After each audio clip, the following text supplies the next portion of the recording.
로마서 12장부터 시작되는 이제 그리스도인의 새 생활, 그 로마서 1장부터 11장까지 그리스도인의 그 구원에 관한 교리를 다 배우고 이제 생활편에 들어갔는데, 이제 이번 주일부터는 로마서 말씀을 잠깐 멈추고 예수 그리스도의 이 땅 위에 사람의 몸을 입고 나심, 그 성탄이 이제 다가오고 있죠. 그 성탄절을 기다리고 준비하며 또 이 성탄절을 기다리는 그 한 달여의 시간 동안 우리의 날마다의 묵상과 삶은 어떠해야 될까, 그러한 것을 좀 자세히 말씀을 통하여 배우도록 하겠습니다. 그러니까 그럼 배우고 나면 그 다음에 뭐가 해야 돼요? 익히면, 우리 한문 시간에 배웠죠. 즐겁지 아니한가. 배우고 익히면 참으로 즐겁다고 합니다. 세상의 학문도 그렇게 말하는데, 하나님 안에서, 성령 안에서 배우고 그 삶을 우리 몸에 익히면 얼마나 큰 즐거움이 우리에게 임할까요? 그거를 성경에서는 만족이라고 하죠. 만족이라는 것은 내가 원하는 만큼 요만큼 채우는 게 아니라 하나님이 우리에게 주시고 싶어 하는 그 분량이 있어요. 그 분량이 얼만큼일까 잘 모르겠으면 예수 그리스도를 바라보십시오. 그분이 받았던 그 영광이 어느 정도인지 빌립보서 2장에 써 있죠. 그죠? 그래서 그 예수 그리스도의 분량만큼 우리도 다 자라가게 하셔서 그와 동일한 영광을 하나님 우편에 예수 그리스도 속에서 함께 앉힌다고 에베소서 2장은 말하고 있습니다. 아예 안치원느니라 그렇게 말했죠. 그죠? 예수 그리스도와 함께. 그래서 예수께서 하나님 우편에 앉으셨는데 우편에 앉으신 그 예수 그리스도 속에 우리가 다 들어있으니 함께 그렇게 안치운 그 영광을 나눔받고 같이 맛보는 우리들입니다. 그게 우리가 누릴 만족이에요. 그러니까 사랑하는 성도 여러분, 이번 주일부터 잘 배우고 배운 말씀은 한 주간 살아갈 때 여러분 삶 속에 또 어떻게 해야 됩니까? 익히고, 그게 프랙티스죠. 다른 말로 하면 적용. 근데 저는 이상하게 적용이라는 말을 별로 안 좋아해요. 왜냐하면 적용 이러면 그 주체가 누구예요? 나예요, 나. 내가 적용하는 거야, 말씀을. 그러면 항상 이 신앙이 어떤 대상화가 돼요. 하나님은 이 앞에 있고 거기서 말씀을 내가 받았고 내가 이해했으니까 이제 할 수 있을 만한 거 내가 내 삶에 적용해 보겠다. 끝까지 내가 주인공입니다. 그래서 적용이라는 말을 제가 별로 안 좋아해서 거의 저희 설교 시간에도 쓴 일이 없을 겁니다. 그래서 그 적용은 보통 이제 말씀 맺을 때 그런 말 많이 하시죠, 설교자들이. 네, 적용보다는 열심히 여러분 삶 속에서 프랙티스 하세요. 실제적으로 그 말씀을 여러분 삶에 연습하는 거예요. 연습. 하나님께서 그렇게 할 수 있도록 성령으로 도우실 것입니다. 믿습니까? 그래서 성령 하나님, 내가 오늘 말씀을 이렇게 배웠는데 그 말씀대로 내 삶이 따라갈 수 있도록 나를 도와주십시오. 간절히 구하십시오. 그래서 말씀을 배우고 내 몸에 그게 익혀지면 그 다음에 어떻게 해요? 따라하세요. 기쁘다, 즐겁다. 그 주일학교 복음성 중에 이런 거 있어요. 나는 기뻐요, 정말 기뻐요, 주 예수 사랑 기쁨 내 맘에. 나는 기뻐요, 정말 기뻐요, 주 예수 사랑 기쁨 내 맘에. 이제 그렇게 되는 거예요. 결론이. 아니, 결론이 그렇다는데 매주일 모여서 그 결론으로 가기 위하여서 그 말씀을 배웠는데 요 가운데 토막을 빼먹어서 나는 기뻐요가 아니 나는 슬퍼요, 나는 미치겠어요, 내 삶은 엉망진창이에요. 이리로 가버리면 두 친구가 나란히 출발해서 한 사람은 나는 기뻐요인데 나는 요 가운데 토막을 말씀을 익히지 않은 거예요. 말씀을 배운 거 그것은 내 게 아닙니다. 그냥 여기로 배운 거예요. 아하, 그렇구나. 그게 내 것이 되려면 이리로 들어와야 돼, 가슴속으로.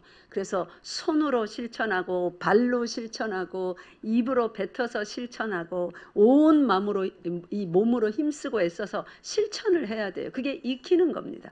그렇게 내 몸에 말씀이 익혀지는 것. 예, 저 밥솥이 쿠쿠하고 쌀을 익히잖아요. 그죠? 쌀만 씻어서 넣으면 뭐합니까? 제가 신혼 때 집들이를 하는데 그 제일 중요한 손님들이 누구예요? 주로 신랑 친구들이죠. 다 초청해 놓고 실컷 반찬 넣고 반찬을 쫙 놓고 이제 마지막으로 밥을 뜨려고 짠 열었더니 어떻게 될게요? 생쌀 그대로인 거예요. 분명히 눌렀는데 그러면 어떻게 돼? 나는 슬프지 아니한가예요. 참으로 슬프지 아니한가.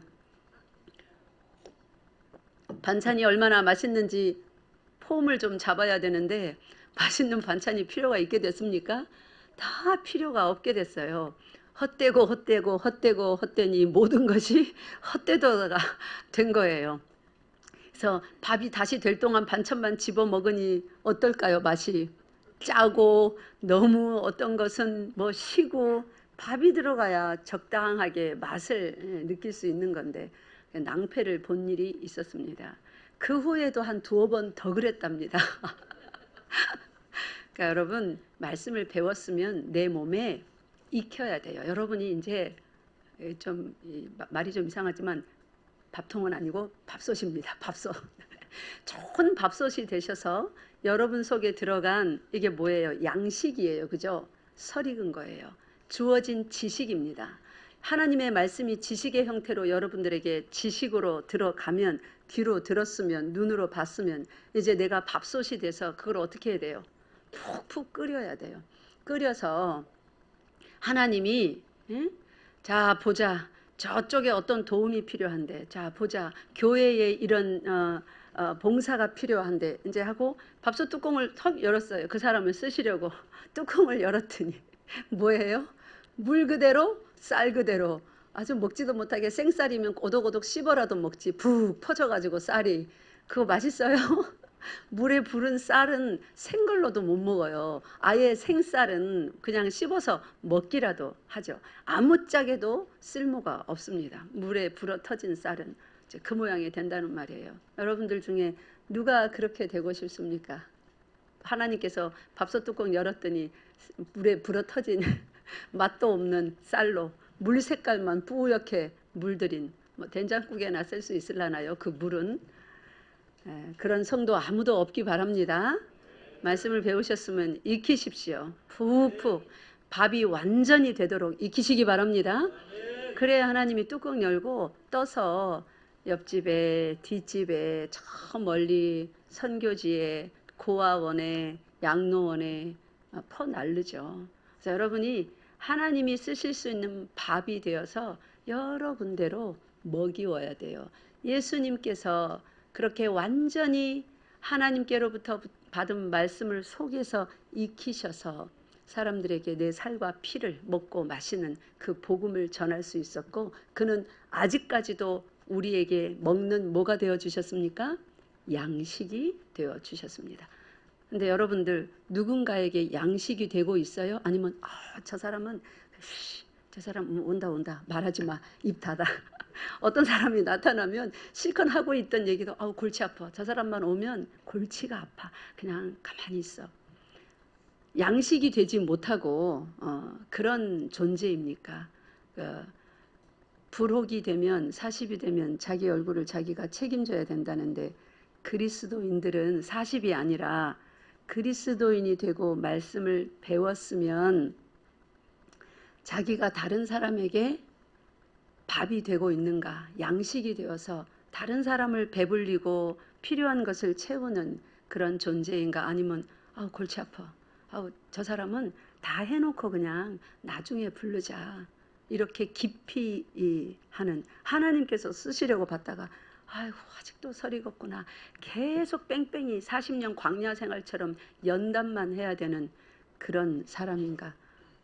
특별히 대강절 기간 동안에 주로 다 이제 복음이 전해집니다. 대강절 기간 동안에 복음으로 예수님이 오셨으니까 자신도 예수 그리스도께서 우리 속에 사신다고 그러죠. 갈라디아서 2장 20절에 보면, 그죠? 그러면 복음이신 예수께서 우리 속에 사시면 여러분이 푹 익어야죠. 그래서 세상 가운데 뭐가 돼야 돼요? 여러분이 복음이 돼야죠.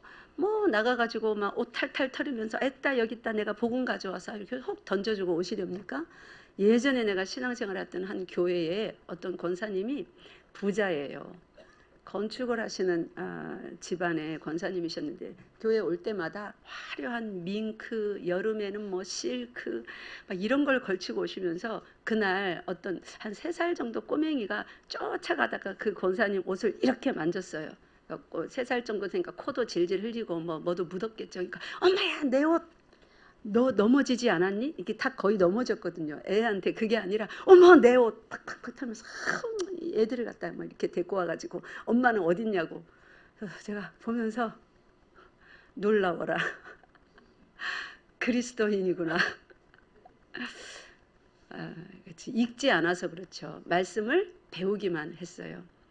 여러분은 푹 익은 여러분 되시기를 바랍니다. 예. 오늘 본문 말씀, 오늘 본문에 들어가기 전에 먼저 요한복음 6장 한번 펴보세요. 이 땅에 참된 양식, 그 살과 피를 나누어 주시기 위하여서, 즉 죽음으로 우리의 죄를 사하시고 부활하심으로 영원한 생명을 주시기 위하여서 오신 예수 그리스도, 그분의 이 땅에 태어나심을 기념하는 대강절 기간 첫 번째 예배고 첫 번째 메시지이므로 제가 서론이 일이 깁니다. 대강절 기간 거의 12월 한 달인데 여러분이 배우고 익히는 일, 특별히 거기에 매진하라고 이 서론을 좀 자세히 길게 합니다. 요한복음 6장 27절 다 같이 읽겠습니다. 시작. 썩을 양식을 위하여 일하지 말고 영생하도록 있는 양식을 위하여 하라. 이 양식은 인자가 너희에게 주리니 인자는 아버지 하나님께서 인치신 자니라. 아멘. 여기 보니까 썩을 양식을 위하여 일하지 그다음요 말고 아주 단호하게 말씀하십니다. 썩을 양식은 이 땅 위에서 거두어 드리는 그것이 실제 쌀, 우리 추수감사절날 보통 막 각 교회마다 강대상 옆에 많이 갖다 놓는 그런 종류예요. 그리고 또 그거 플러스 어떤 직장, 또 명예, 관직, 내가 이루고 싶은 꿈, 그 모든 것. 왜 그런 것이 썩을 양식에 해당되냐면 다 없어지는 것이기 때문입니다. 영원히 남겨지는 것이 이 땅 위에서 벌어들이고 획득한 것 중에는 단 한 가지도 없습니다. 그래서 그 썩을 양식을 위하여 일하지 말고, 그러면 우리는 뭐 먹고 살아? 먹고 살 길을 그 뒤에 적어놨네요. 뒤에 뭐라고 했습니까? 영생하도록 있는 양식을 위하여 하라. 영생하도록 있는 양식은 뭡니까?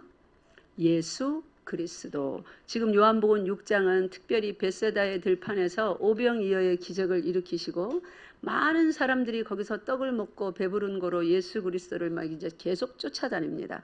그 쫓아다닌 그들에게 살과 피에 대한 새로운 먹는 양식에 대해서 말씀하시니 많은 사람들이 아이고 이거 도대체 어렵다, 이게 웬 말인가 하며 이상히 여기고 떠나가고 했던 그런 이제 장면입니다.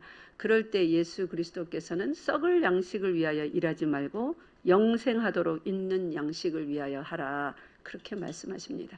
그 영생하도록 있는 양식을 그 광야에서 하늘에서 내려온 만나를 먹고도 다 죽은 그 만나, 그 사람들과 비교하면서 영생을 하도록 있는 양식이 누구라고 말씀하셨습니까? 예수 그리스도 자신이라고 하셨습니다.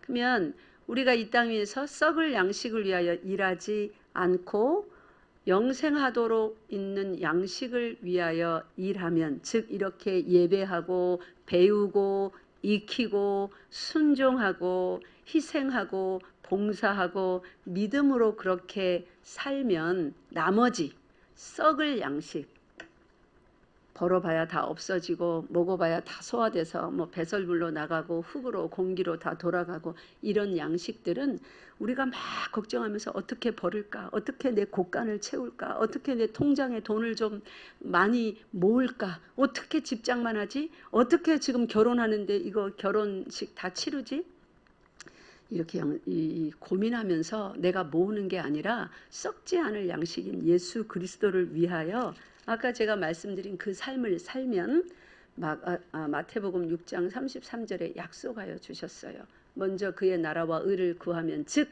썩지 않을 양식을 위하여 살면 그 다음 뭐라고 그랬습니까? 예? 이 모든 것 먹는 거 마시는 거 입는 거 쓰는 거 우리가 살아가는데 필요한 물질적인 거 이 모든 것을 너희에게 그냥 일상적인 삶을 성실하게 살았을 뿐인데 그것만을 위하여서 24시간이 모자라 25시간이 있었으면 좋겠어 그렇게 외치면서 돌아다니는 사람들 그렇게 걱정해도 다 벌 수 없는데 나는 그냥 일상적인 삶을 성실하게 살아냈을 뿐인데 그 물질들이 그 명예들이 나를 따라다닌단 말이에요. 더하여 준다는 말은 내가 이리로 가면 그 물질이 나에게로 따라와요. 저리로 가면 그리로 따라가요. 그 증거가 뭡니까? 아브라함과 롯입니다. 롯은 물질을 따라갔어요. 소돔 고모라 성으로. 그죠? 근데 어떻게 됐습니까? 싹 다 불타 없어졌습니다. 부인도 잃어버렸어요. 근데요 아브라함은요 아무것도 없는 허허 벌판으로 갔죠. 롯아 네가 좋은데 선택해. 롯이 아주 비옥한 땅을 선택합니다. 그러니까 아브라함은 비옥하지 않은 사람들이 기피하는 그곳으로 갔다는 거예요. 근데 아브라함은 부자였어요? 가난뱅이였어요? 부자였어요. 하나님 나라와 그의 의를 먼저 구하려면 썩지 않을 양식 말씀에 따라 살면 존귀, 영화, 부귀가 어떻게 해요? 그 사람을 따라다니는 거예요. 신나지 않습니까? 돈을 벌려면 그렇게 벌어야죠. 롯과 같이 벌어봐야 벌 수는 있어요. 근데 문제는 실컷 모아놨는데 오늘 밤이 네 마지막 날이다. 누가복음에 있는 그 부자와 같이 실컷 벌었더니 마지막이다. 아이고 안 됐구나. 내일 아침이면 IMF가 터질 거다. 이것이 너희 나라를 향한 이 세대를 향한 나의 뜻이다. 하나님이 그렇게 뜻을 발표해 버리시네요. 나라의 발표에 의해서 정부 발표에 의해서 국민들이 막 와 했다가 막 이러잖아요. 하나님이 그 뜻을 그렇게 밝히시네요. 그러니까 사람의 힘으로 썩을 것을 위하여 사는 삶은 그래서 허무하다라고 하는 것입니다. 하나님의 말씀 따라 살아야 허무가 아니라 복이 그 사람을 따라다녀요. 우리 여러분 모두 그러한 삶 사시기 바랍니다. 예, 요한복음 3장.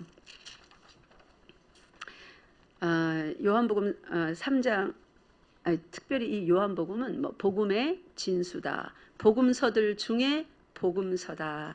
또 뭐 작은 복음서다. 뭐 또 성경 전체에서 한 구절만 딱 남기고 다 없어진다 하면 요한복음 3장 16절을 남겨야 된다. 뭐 이렇게 여러 가지로 이 복음서에 대한 중요성과 이 16절이라는 그 구절에 대한 중요성을 우리가 말하고 있습니다. 그만큼 이 16절은 하나님과 그 백성을 구원하기 원하시는 그분의 사랑의 뜻, 그 은혜로운 구원의 일이 어쩌면 이렇게 한 절에 자세히 완벽하게 이렇게 들어있을 수 있을까 놀라울 정도의 그런 구절입니다.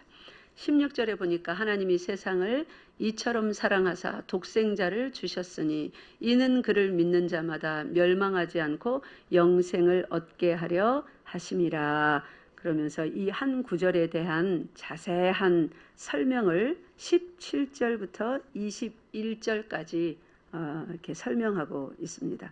오늘 제목 다 같이 읽겠습니다. 시작. 멸망하지 않고 영생을 얻게 하시려고. 아멘. 오늘 제목을 뭐 하나님이 세상을 이처럼 사랑하사 이제 그런 제목으로 이전에 한번 제가 설교했었습니다. 네, 오늘은 멸망하지 않고 영생을 얻게 하시려고라는 제목으로 또 좀 다른 각도에서 말씀을 전하도록 하겠습니다. 멸망하지 않고 영생을 얻게 하려면 멸망이라는 것을 좀 이해를 해야 됩니다. 그리고 또 영생이라는 것도 이해를 해야 돼요. 그죠? 멸망하지 않는 것이 또 얼마나 불가능한 일인지도 알아야 됩니다. 그래서 그래야 이 구절 속에 담긴 하나님의 그 은혜가, 구해주신 은혜가 얼마나 큰지, 그 구원의 사랑의 높이와 깊이와 넓이를 또 우리가 그래도 우리 이성으로서 가늠할 수 있을 만큼 좀 가늠을 해볼 수 있어요.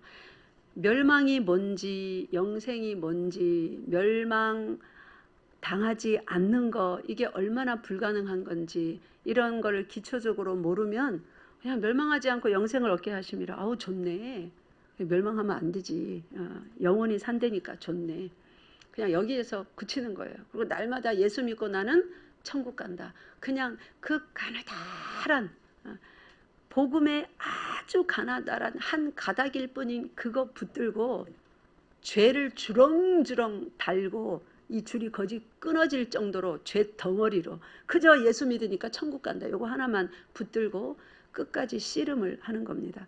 하나님께서 보실 때에 참 얼마나 불쌍하겠어요. 그런 성도들이 교회 안에 너무나 많습니다. 그래서 우리는 복음을 들을 때에 그것이 왜 복음인지 알려면 우리가 여기 말씀에서 멸망하지 않고 세상을 이처럼 사랑하사 독생자를 주셨으니 그들이 멸망하지 않고 영생을 얻게 하시려고 그렇게 했답니다. 그러면 하나님이 세상을 사랑했는데 이 세상은 지금 어떤 상태에 있어요? 멸망을 받을 상태에 있는 거예요. 하나님이 우리를 사랑하신다 했을 때 우리 세상으로 지칭되는 우리는 어떤 상태라고요? 멸망을 받을 상태예요. 하나님의 사랑이 이렇게 출발을 했습니다. 여러분이 뭔가 그래도 좀 착한 일을 하고 뭔가 남보다 좀 낫고 그래서 사랑하신 게 아닙니다. 완전히 멸망받을 그런 삶과 삶의 내용, 생각, 말, 마음, 그런 존재예요. 그러니까 그냥 그 여러분의 존재 자체가 하나님 앞에서는 뭐 받을 존재예요? 멸망받을 존재예요. 하나님의 사랑은 여기서 출발했습니다. 세상을 창조하기 이전에 나는 아무 죄도 안 지었어. 아직 만들어지지도 않았으니까. 그러니까 하나님께서 사랑하실 수 있지. 아니요. 하나님이 세상을 이처럼 사랑하사 그 세상을 사랑하시려고 작정하신 그 단계에 이미 여러분과 저는 어떤 상태라고요? 멸망을 받을 수밖에 없는 상태. 그것을 로마서 5장에서 자세히 표현한 거예요. 하나님과 원수되었던 자들로. 멸망을 받을 상태의 사람들은 하나님의 뭐예요? 원수. 원수를 죽이는 거에 있어서 가책을 느낄 필요가 있습니까? 아니요. 오히려 안 죽이면 가책을 느껴야죠. 원수는 아주 처단을 해버려야 됩니다. 그것이 세상 사는 이치입니다. 그래서 법에 호소하고 고대 사회에는 직접 가서 칼 들고 죽여도 아무도 그 사람을 정죄하지 않습니다. 아, 드디어 네가 오늘 네 원수를 갚았구나. 가족에게 참 명예로운 일을 했다. 박수칩니다. 지금도 저기 이슬람 국가에서는 명예살인이라는 걸 하지 않습니까? 가족에게 불명예를 안겨줬다고 아버지가 딸을, 오빠들이 자기 누이를 그렇게 죽이기도 합니다. 하나님은 우리에게 은혜를 베풀어야 될 어떠한 의무감도 책임도 전혀 없습니다. 우리는 원래 멸망받을 존재들로 출발을 하고 하나님은 우리에게 은혜를 베풀어야 될 어떤 빚을 진 것이 하나도 없는 채 그렇게 우리의 구원의 이야기가 출발을 합니다. 네, 16절 다시 보세요. 멸망하지 않고 영생을 얻게 하려 하심이라. 이 멸망이라는 단어가 아폴리미라는 히브리어 단어인데 그 뜻이 뭐냐면 잃다, 상실하다, 없어지다, 파괴되다. 그러니까 우리가 제일 싫어하는 단어들이에요. 그죠? 잃어버리고 파괴되고 뭐 없어지고 상실하고 이런 단어 좋아하는 사람 누가 있겠습니까? 이것이 멸망입니다. 그런데 어느 정도로 파괴되고 없어지고 잃어버리냐면 그 끝에 도달하면 어느 정도로까지요? 그냥 이 땅에 살다가 좀 그런 막 힘들고 어려운 일, 두려운 일 많이 당하다가 이렇게 죽어서 끝나는 그 없어지는 정도가 아니라 너무나 불행하게도 예수님이 심판주로 다시 오셔서 이미 죽었는데, 다 잃어버렸는데, 다 상실했는데, 가문이 망했는데 그게 끝이 아니랍니다. 망한 가문, 불명예로 죽고 잡혀서 돌팔매질 당해서 비난 가운데, 정죄 가운데 자비 없는 죽음을 죽었는데 그렇게 멸망을 했는데요, 또 부활을 시킨답니다. 그래서 이제 어떻게 해요? 다시는 죽음이 없는 영원한 고통과 불행 가운데로, 슬픔 가운데로 던져 넣으시됩니다. 그것이 완전한 파괴요, 없어짐이요, 상실이에요. 뭘 상실하는 거예요? 여기서는 아직도 상실이 아니에요. 악한 자들이 살다가 죽는 것 같지만 그래도 죽음이라는 소망이 남아 있어요. 참 희한하죠? 죽음이 소망이기까지 한 삶이니까. 그래서 사람들이 살다 괴로우면 무엇을 선택합니까? 자살을 선택해요. 여러분, 그것도 하나의 소망입니다. 희망입니다. 뭘 할 수 있는? 현재의 고통을 끝낼 수 있는 소망 중에 하나예요. 희망 중에 하나예요. 근데 더 무서운 것이 뭐냐면 예수 그리스도께서 심판주로 다시 오셔서 행하실 이 일은, 그 지옥이라는 나라는 어떤 나라예요? 죽음이라는 선택지가, 그 마지막 희망, 소망이 없는 나라예요. 죽을 수가 없어요. 고통을 끝내고 싶은데, 그 공포와 두려움을, 슬픔을 끝내고 싶은데 그 마지막 선택지가 상실된 나라, 그 상실까지 가는 겁니다. 그것이 파괴된 나라. 아직 여기에는 죽음이라는 것이 남아있어요. 너무 괴로우면 자살할 수 있습니다. 근데 그 지옥이라는 나라는 그 선택지까지 파괴되고 상실되고 없어져 버린, 그거를 멸망이라고 합니다. 근데 우리가 그 멸망이 예정되어 있는 사람들이래요. 멸망하지 않고 하는 우리 주일학교에서 배운 찬양도 있지요. 죄의 싹은 뭐라고요? 사망이요. 이 사망이, 죄의 싹으로 오는 사망이 그 둘째 사망까지입니다. 우리가 전부 다 죄인들이라 거기까지 가야 되는 사람들이었어요. 그래서 여기가 만약에 보세요, 낭떠러지라고 칩시다. 태어나서 사람이 열심히 살아요. 학교에서 1등도 했습니다. 영재로 뽑혔어요. 뭐 전국 1등 탑, 서울대학교 들어갔어요. 박수를 받습니다. 직장도 막 삼성 들어갔어요. 연봉이 뭐 몇 억씩 됩니다. 이사가 됐어요. 그러다가 점점 늙었어요. 죽었어요. 뭐 어디로 떨어져야 돼요? 이 낭떠러지, 완전한 멸망으로 이제 예수님이 다시 오셔서 전부 다 일으킵니다. 그 몸은 죽지 않아요. 우리는 생명의 부활, 그들은 어떤 부활요? 심판의 부활요. 그래서 완전한 죽음 가운데로 떨어질, 그곳으로 이제 들어갈 사람들인데, 이 멸망의 구덩이로 이렇게 다 떨어지는 거예요. 모든 사람이 이 땅 위에 아담과 하와의 그 죄인의 후손으로 태어난 모든 사람이 이렇게 살다가 땅 위에서 뭐 어느 정도 최고 탑을 찍었던 말든 상관없이 죽음을 피해갈 수 있는 사람은 없습니다. 한 번 죽는 것은 사람에게 정해진 것이요, 그 후에는 심판이 있으리라. 이제 이리로 가는 거예요. 근데 이 멸망이라는 나락으로 떨어지는데 어떻게 하면 이 떨어지는 것을 멈출까요? 예? 어떻게 하면? 자, 사람이, 자, 그럼 이건 또 너무 크고 어려운 질문이면 좀 작게 바꿔볼게요. 어떤 사람이 낭떠러지를 모르고 막 달리기를 하다가 낭떠러지에 떨어졌어요. 그래갖고 이제 거의 막 한 발이 떨어질랑 말랑 하는데 이 사람을 어떻게 하면 건져낼 수 있을까요? 예? 밧줄을 던져주던가, 아니면 누군가가 이 암벽을 잘 타는 더 힘센 사람이 밧줄 타고 내려가서 그 사람 뒤에서 이렇게 받쳐서 어떻게 하면 돼요?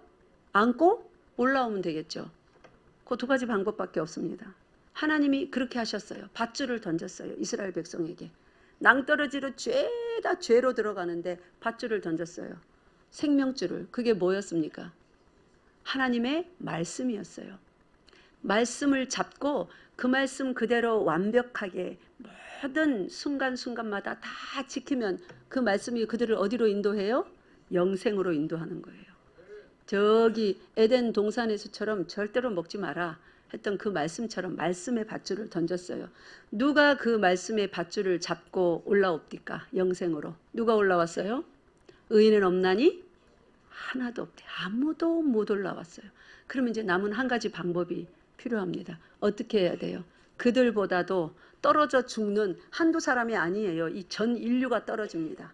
하나님의 모든 백성인데 백성인 줄도 모르고 자기 힘으로 살면서 하나님이 던져준 율법이란 말씀을 붙잡았음에도 불구하고 내가 율법에 의로하면 흠이 없어. 나 죄 없어. 이런 잘난 체를 하며 사울과 같은 사람은 막 교회를 다 부시고 예수 믿는 사람들을 잡아다 죽이는 일에 가담하면서 그렇게 살면서 생명의 말씀을 받았음에도 불구하고 밧줄을 잡고 제대로 올라올 힘이 없는 거예요. 자꾸만 오해하는 거예요. 그래서 전부 다 떨어집니다.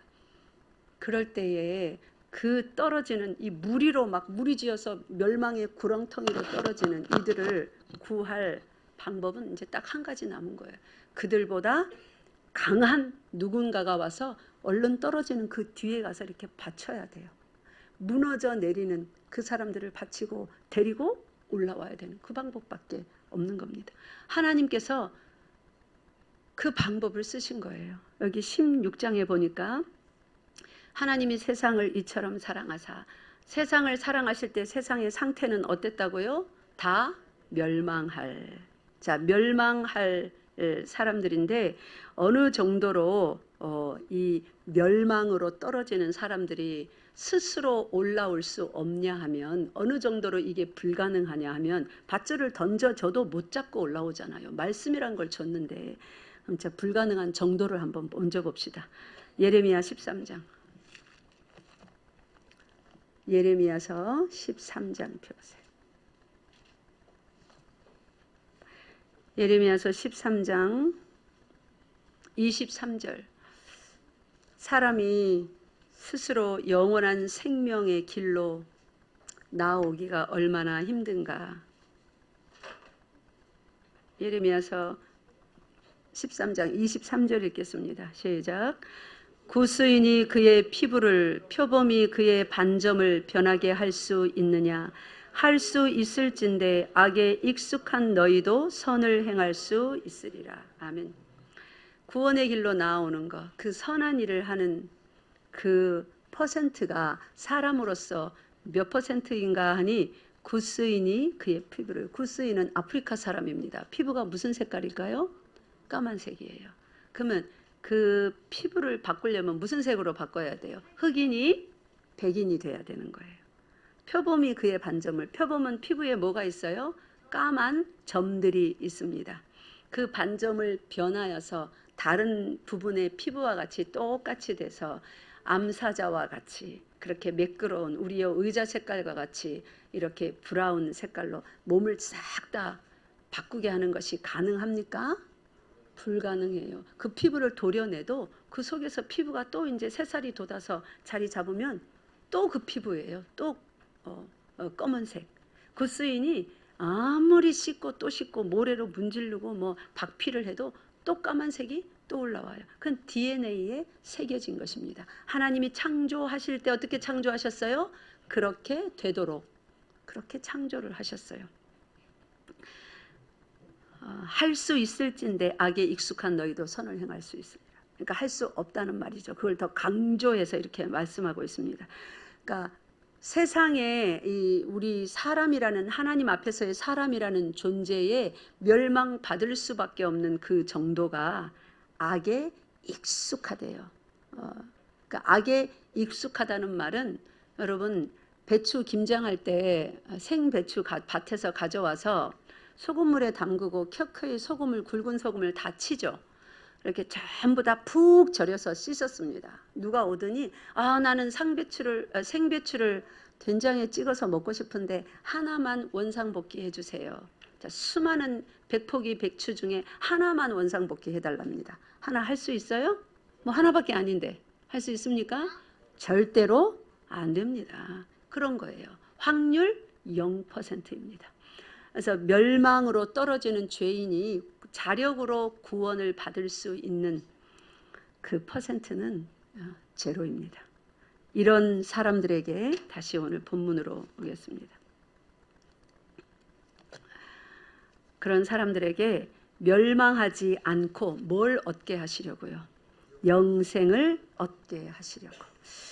이 영생이라는 것은 우리 한글로는 한 글자인데, 한 단어인데, 한문으로 봐도 두 가지 의미 글자가 보태어진 거고, 히브리어도 조엔 아이오니온 해서, 히브리어로는 좀 깁니다. 그죠?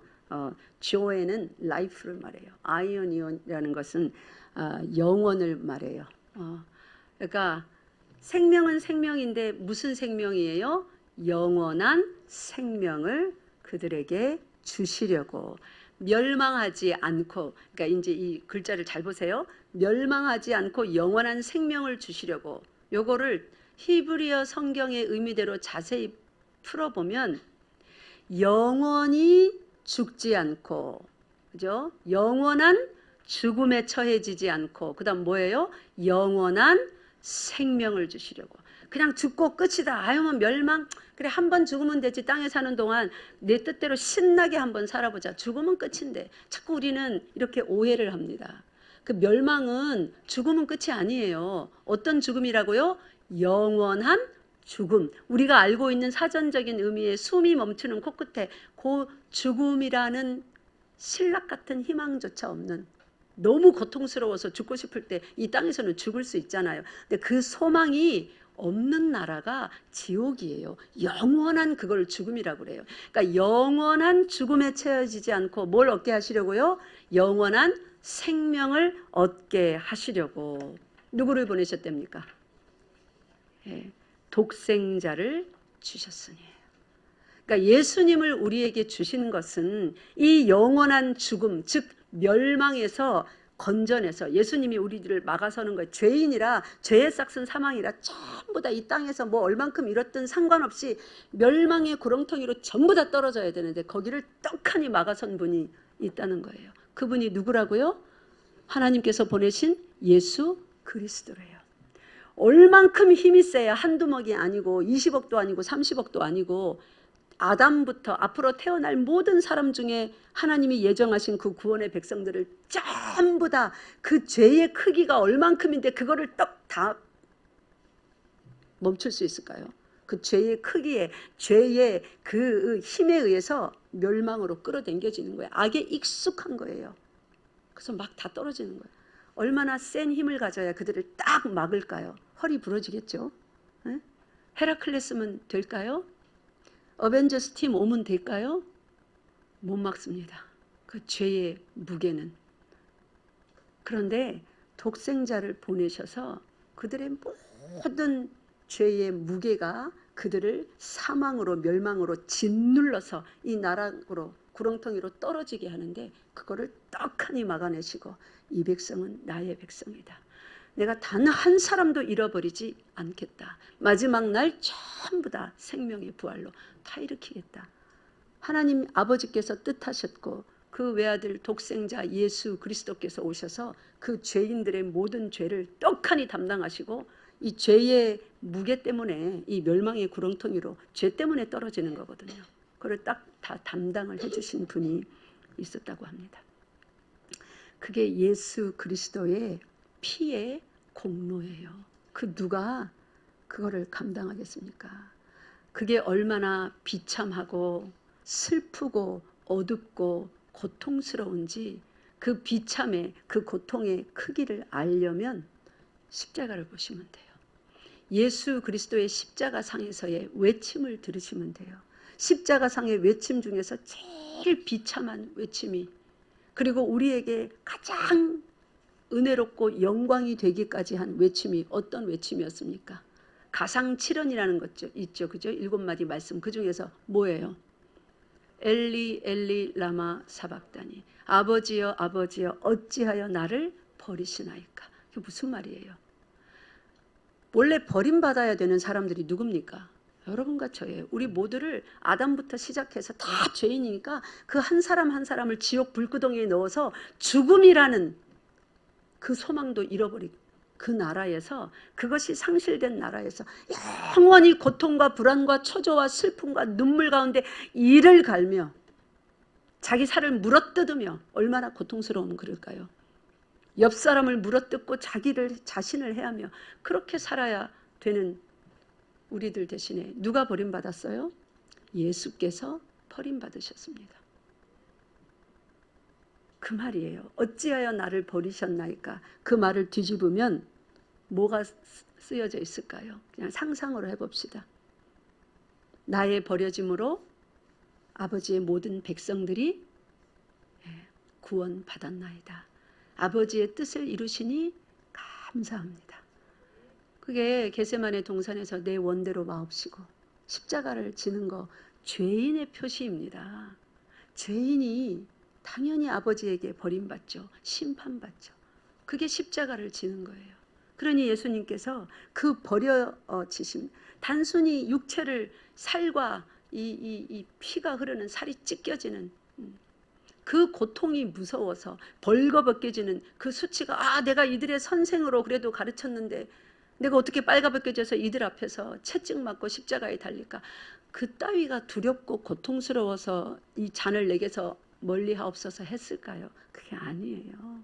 아버지로부터 버려지는 거, 그렇게 상실되어지는 거, 잠시나마 그게 단 1초일지라도 어떠한 고통인지 예수님은 아십니다. 하나님이시기 때문에. 그 두려움과 그 공포와 그 아픔 가운데 땀이 어떻게 되도록, 핏방울이 되어 굴러 떨어지도록 그렇게 울부짖으며, 그 히브리서 5장에 보면 심한 통곡과 기도와 간구로 하나님 앞에 기도했다 그랬어요. 그러면서 순종을 하셨다고요. 그렇게 하나님의 아들이 우리 모두 멸망의 구렁텅이로 떨어질 때 우리 뒤에 서셔서 우리 죄를 다 받아내시고 우리를 의인 삼으셔서 예수님께서 하나님 아버지께로부터 버림받고 심판받고 그 진노의 크기를 다 받으신 거예요. 그 모든 진노는 원래 우리에게 떨어졌어야 되는 것입니다. 그래서 멸망하지 않고 영생을 얻게 하려 하심이라. 영생은 뭐냐면 생명이 영원한 거예요. 그냥 생명만 받으려면 예수 그리스도까지 안 보내셔도 돼요. 첫 사람이 생명을 어떻게 받았습니까? 저기 창세기 2장 보세요. 2장 7절에 보면 생기를 그 코에 불어넣으시니 누가요? 여호와 하나님이. 사람이 어떻게 됐대요? 생명이 된지라. 생명 있는 존재가 된 겁니다. 이 사람도 사람의 영이 있고 생명이 있어서 살았어요. 생명만 받으려면 예수 그리스도께서 오시지 않아도 됩니다. 근데 이 생명은 어떤 생명이에요? 영원한 생명이 아니에요. 살다가 죽고 영원한 죽음 가운데 처해질 불쌍한 생명입니다. 그 생명에 있는 존재들을 영원한 생명 있는 존재들로 거기서 멸망의 구렁텅이에서 건져내셔서 하나님 앞에 다시는 이제 이거 지키면 살고 저거 안 지키면 죽고 이렇게 조마조마하며 사는 삶이 아니라 죄가 기억나지도 않고 죄의 소욕이 그 속에서 다시는 나오지도 않는, 누구처럼 변화해요? 예수님처럼 변화하는 작은 예수들로서 사는 거예요. 그게 구원이라고 하는 것입니다. 여러분 구원 받으셨습니까? 구원 받으셨으면 이제 매주 말합니다. 천국에 갈 수 있나 없나 제발 그것 좀 하지 마세요. 예수 믿고 구원 받았노라 진실로 전심으로 고백하는 자는 천국에 갑니다. 우리가 더 신경 써야 되는 부분이 영원한 생명을 받은 사람들이 이 땅에서 어떻게 해요? 어떻게 살까? 여러분 오늘 말씀을 자세히 배웠어요. 예수께서 우리에게 이 땅에 육신을 입고 오셔서 행해 주신 그 은혜가 얼마나 큰 건지.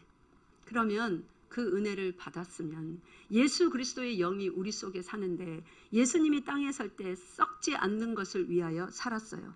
그래서 아버지의 뜻대로 다시 부활하시고 영광의 자리로 복귀하셨습니다. 우리도 죽을 때에 다시 살 것을 믿고 죽어요. 그리고 소망의 나라 천국으로 갈 것을 믿고 죽습니다.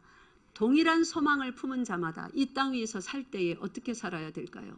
썩을 양식을 위하여 살지 않고 썩지 않을 양식, 예수 그리스도를 위하여 살아야 됩니다. 그러니까 여러분, 천국 가는 거에 목매달지 마시고 그건 걱정하지 마시고 내가 오늘 하나님 앞에서 과연 예수 그리스도가 사셨던 그 삶처럼 순전한 삶, 순정하는 삶, 예배하는 삶을 제대로 살고 있는가. 못 사는 것마다 회개하시고 능력이 부족하니 날마다 하나님께 구하여서 열심으로 배운 것을 익히는 그러한 삶 잘 사시기 바랍니다.